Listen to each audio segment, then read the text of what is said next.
Guys, are you having trouble remembering people's names? Uh-huh. Well then, you're not alone.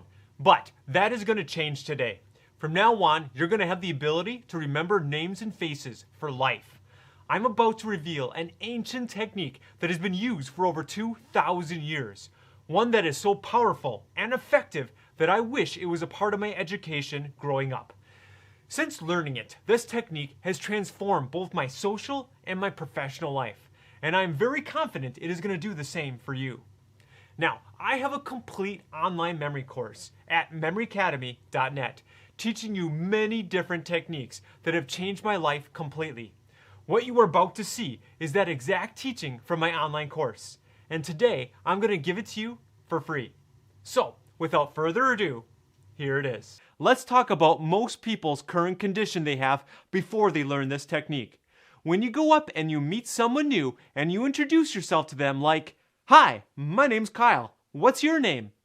They say their name, and like 2 seconds later, you have completely forgotten their name. Does this sound familiar? Realistically, it's not that you forgot their name. It's that you never heard it in the first place. Most of the time when you come up to a new person, you are thinking all sorts of things like, what am I going to say? Are they going to like me? How's my hair? Are we going to become friends? Is he going to buy my product? Do I have any boogers coming out of my nose? You got all these thoughts running through your head, and then they say their name, and you never heard it. So, there are 4 steps to remembering anyone's name for years to come. Step 1 is to focus. Step 2 is to listen. Step 3 is to image it, and step 4 is to store it. So, step 1 is focus. Focus is key to getting their name in the first place.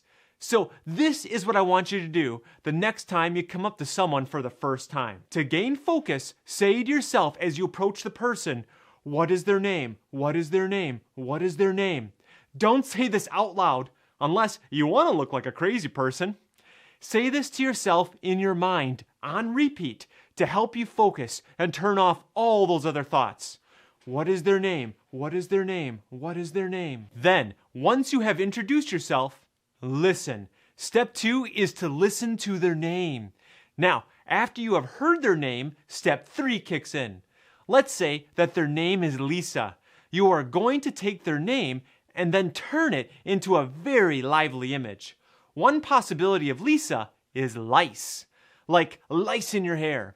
So I would imagine lice all over her hair, and she is just itching her head like crazy. Now, memory experts do use different techniques in the imaging step. For example, some just use the face to place the image, and some use the entire body to place the image.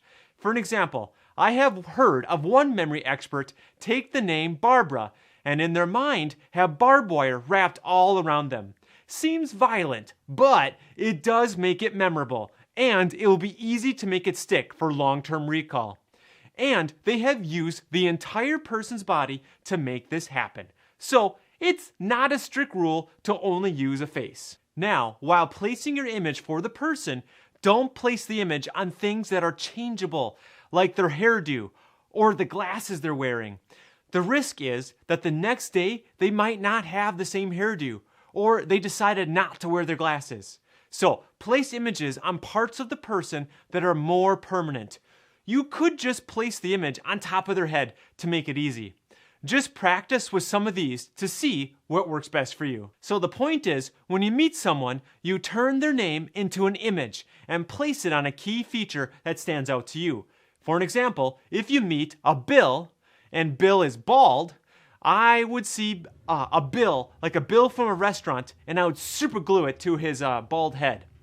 If his key feature are like huge cheeks, I might super glue it to his big giant cheeks. Or if he's got these really big beard, I might stick the bill from the restaurant into his beard to help me remember that his name is Bill. Then, after you have created an image for the name and placed it on the key feature of their body, then step 4 starts up, which is to store it. If you want to remember people's names for years to come, you need a place to store their name. Going back to Lisa, I would place the itching Lisa with lice in her hair into station number 1 of my temporary memory palace. When the day is over, I would then transfer Lisa's image into a long-term memory palace.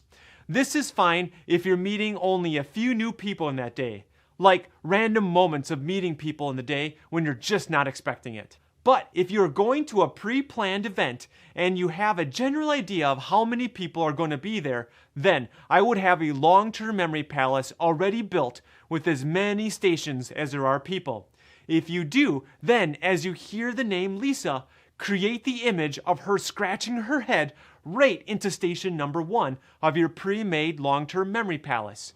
That way, when you go and you do recall rehearsal, you won't have to do that extra step of transferring over the people from your short-term to your long-term memory palace. This saves you tons of time. Now, remembering the people in order is not important, but the memory palace serves as a great way to store people's names long-term. That way, when you bump into a person, like in 5 years, you will still be able to remember their name. Plus, you will also be able to remember the event you first met that person, because the memory palace you created might be labeled Ohio Tech Convention 2023. Whatever you label your memory palace, it will give you a clue to where you first met that person. Now, if you only want or need to remember that name of that person for the day or for the weekend, then just using your temporary memory palace will work just fine. You will still need to do a quick review during the day to really make their name stick for the entire weekend. For an example, when you learned their name and you created an image for them, and then you walk away after the conversation ends, every once in a while, just glance over at them and review their name by seeing the image that you created for them. That's pretty much it. It just takes 4 steps. Step number 1 is to focus. Number 2 is to listen.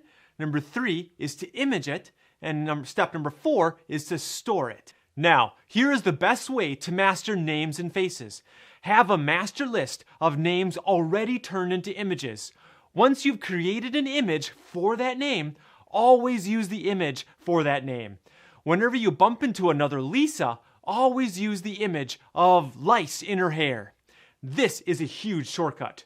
Put all of the names and images in a file or a notebook or even onto flashcards. If you use flashcards, put the name on one side and the image written on the other side. Then do recall rehearsal until you have them locked into your long-term memory. That way, when you come up to a new person and they tell you their name, it takes stress off of you, for you already have an image made for that name. And if possible, have some long-term memory palaces created ahead of time.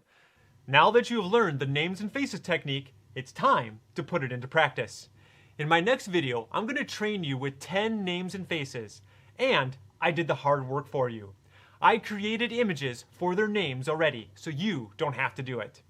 But if you don't want to wait for my next video, then head on over to memoryacademy.net to access my free Names and Faces course.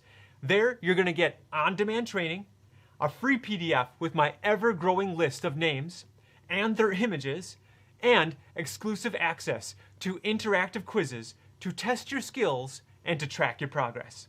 So head on over to start mastering names and faces today. Oh, also, if you have found value in this video, then please hit that like button and follow or subscribe to this channel.